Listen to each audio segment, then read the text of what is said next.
As anger grows at devaluation of the American dollar, moves are afoot to make the yuan an international reserve currency, an alternative to the greenback in international trade. In mid-November this year, the summit of G20 nations in Seoul was dominated by a trade row. Because the American dollar now accounts for the bulk of the world's foreign exchange transactions, government-held foreign reserves, and cross-border bank deposits and loans, foreign governments have a huge stake in it keeping its value. China's central bank was just one of many to voice anger at the American Federal Reserve's second round of quantitative easing, the financial term for boosting domestic money supply by printing hundreds of billions of new dollars to buy up government bonds.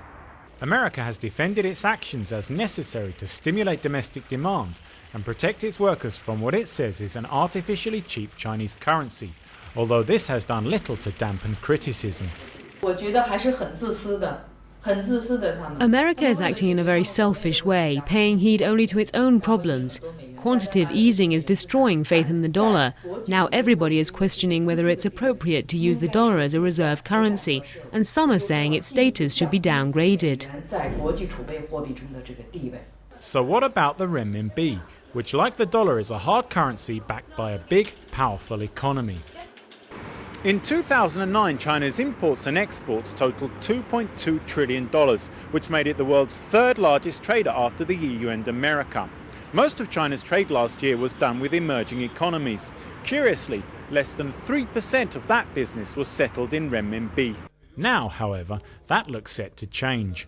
Among emerging economies dependent on China, Russia is just one that has said it wants more bilateral trade done in renminbi.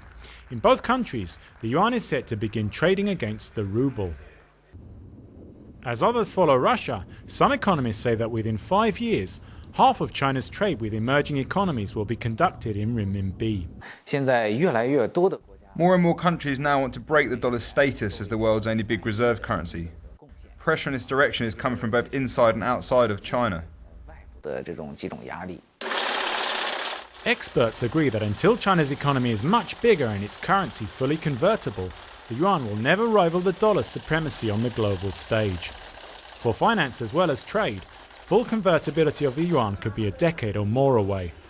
Nonetheless, the dollar's preeminence as a global reserve currency could now be less secure.